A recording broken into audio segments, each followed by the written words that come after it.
Hello mga kabibig! Welcome back sa ating bagong YouTube channel. Ito ang pinakamaingay nga YouTuber sa balat na YouTube. Ako si Kabibig, maglebak-lebak na ta with evidence. Naku po, may bagong ibinulgar si Mayor Magalong at nasashock siya. Itong kawalang hiyaan na ginawa ni Martin Romualdez. Martin Romualdez merong 30-30-30 scheme. Grabe. At ilang mga kongresista, unlimited budget pala sa akap at sa tupad. Kaya, todo corruption.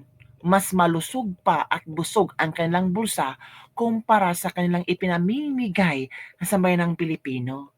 Kaya pinupush talaga nilang mapasok ang akap na 26 billion kasi yung iba unlimited pala. 30-30-30 scheme. Ano ba yan? 30 million plus 30 million plus 30 million.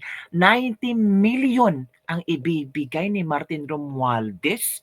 Uy, grabe naman yan. Totoo kaya ito, Mayor Magalong, na sa pagbulgar mo, the more ang mga tao magagalit sa mga kongresista kung totoo mo ito. Dapat sana may mailabas na mga pangalan ng mga kongresistang tumatanggap ng 30-30-30. Hindi pala yung 777. 30-30-30 pala. 30 milyones plus 30 milyones plus another 30 million, 90 million. Naku po, yung iba unlimited pa. Naku, eto mga kabibigan, panoorin natin si Mayor Magalong. Si Mayor Magalong, no, hindi talaga takot ibulgar ang mga katiwalian ng mga kongresista at ni Martin Romualdez. Naku, grabe. Pag ikaw daw yung host sa AKAP, natural. 7-7, meron pang 30-30-30. Ano yung 30-30? Pala 7-7, meron pang 30-30-30. Grabe. Ano yung 30-30-30 nila? Yung 30-30 naman, kung ikaw ang host ng sortie, you get 30-30 million. 90 million lahat yun. Grabe. 30 million AX or ATAP, 30 million na MAIT, and 30 million na tupad. Can you just imagine? Grabe, kaya pala branded shoes, branded bags, travel here and travel there everywhere kasi ang yayaman pala nila. 90 million, kung for example, ang ibibigay lang nila, konti lang para sa mga tao, the rest, sa'yo na. Ang tanong, may inilabas ba silang liquidation, transparency, and accountability sa AKAP? Meron ba? Wala. Pero sabi nila, ito ang pinaka-zero corruption ng AKAP. Ang tanong nga ng Pilipino, maglabas kayo ng listahan na nakatanggap ng AKAP. Maglabas kayo ng liquidation para sabihin talagang zero corruption itong AKAP. Tingnan nyo loo. Itong bagong pasabog ni Mayor Magalong, hindi ba masigasiga ang mga mata mo? 90 million kung host ka ng sortie. Kaya pala ang daming mga kongresistang gustong mag-release ng AKAP, gustong mailagay ang kanilang pangalan sa tarpaulin na parang namayapa na. Mga kabibig, kalerki naman, ginawang katasan pala. Ngayon lang sa gobyernong ito na merong mga paayuda. Hindi naman tayong pandemic, 'di ba? Walang pandemic, walang ang bagyo nga kapag may bagyo at may sakuna, ang hirap nga sila magbigay ng ayuda. Huli nga silang mabigay ng ayuda. Ngayon, parang lantaran, sabi na nila, ginagamit ito ng ibang politiko para lang mahikayat ang mga botante na iboto sila. Yung iba nga, times 2, times 3 daw pag sila ang maging governor, vice governor, kongresista. Diba? Kayo mga kabibig, kayong bahala manood sa aking video, kayo na mag-isip-isip. Pera natin yan, tanggapin natin yan, pero tingnan din natin yung mga kongresistang kurakot. Ganun kalaki. Grabe. 90 million. Kaya pala, no wonder, ang daming nagbo-volunteer to sponsor yung host yung sortie. Kasi nga yung ganun kalaking incentive nila. Nalaman ko rin pala na may mga entitled na mga congressmen na congresswomen na halos unlimited yung kanilang AKAP funds. Wow, unlimited AKAP funds. Grabe, unlimited. Pera ng taong bayan yan, bigyang unlimited nyo. Uy, mahiya naman kayo. Pinapakain nyo sa pamilya nyo. Ay, yung pamilya rin, mga walang hiya din yan. Di ba, grabe? Unlimited ang AKAP funds. Magkano lang inibigay sa mga tao? 5,000, 3,000. Pero na bulsa, unlimited. Nakakalungkot. Ganon din yung kanilang mga MAIP at yung mga tupad funds, unlimited. Halos unlimited. Di ba corruption yun na paano mo na-disburse yung ganon na easily? Kaya mong i-disburse yung ganon? Tapos, ang nakakalungkot nga nito because unlimited yung funds nila.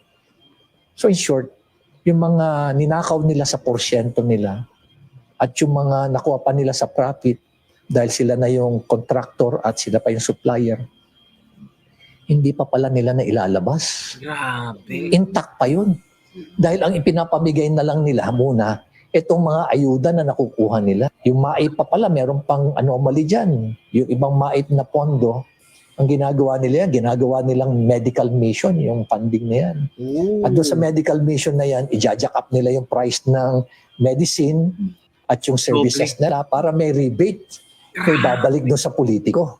Alungkot isipin na ganun na katindi, ganun na ang level ng corruption na as if it's now being committed with impunity. Grabe. As in, nag-party talaga sila sa corruption ngayon. Hindi natin ito naririnig sa panahon ni Pangulong Duterte, no? Wala tayong naririnig. Meron mga corrupt sa panahon ni Duterte, hindi naman yun mapigilan yung mga corrupt, pero talagang hindi ganito klase nga unlimited. Yung parang walang katapusang pagnanakaw ang ginagawa nila. O tayo mga yung taong bayan, oy, kumusta kayo dyan? Okay pa ba natin to? Parang walang alam si BBM ito, or may alam, walang alam si BBM. Ewan ko, parang patay mali si BBM sa mga ginagawa ng Kongreso. Nako, kaya pala one for all for one yan sa Kongreso. Depende sa iba. Kasi binibigyan, pinapakain talaga ng milyong-milyong pera. Nako. Nawala na silang pakiramdam. Manhid na sila. Tama. Habang ang tao dyan, hirap na hirap. Ano? Hirap na hirap. Magkano kinikita ng mga drivers dyan? Swerte na, 500, 600. Mga vendors, 400, 500. Habang yung iba rito sa mga napakakurap na politiko, they can easily make 1 billion pesos in a year. Correct. Nakikita mo nga yung ibang congressman, pag magsalita pa sila, di ba? Ayuda raw is the best thing that ever happened. Mga ganun, di ba? O kaya kung wala si ganito, walang AKAP. Wala si ganito, walang MAIP. Kung wala si ganito, walang tupad. Yun pa lang na, those messaging, alam mo na kung ano ibig sabihin. Yun mga kabibig.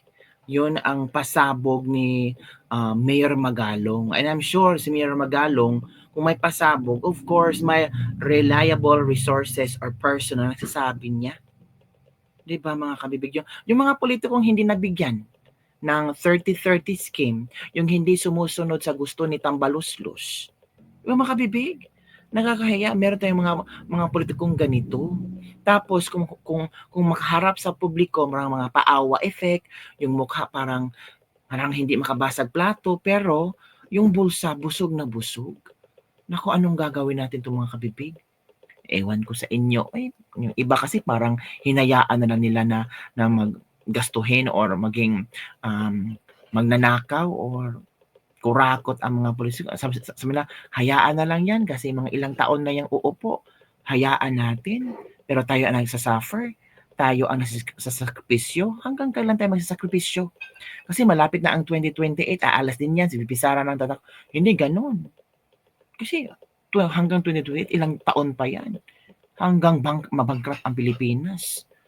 Ako, kalirki talaga. Grabe si Mayor Magalong. Ang tapang ni Mayor Magalong, no?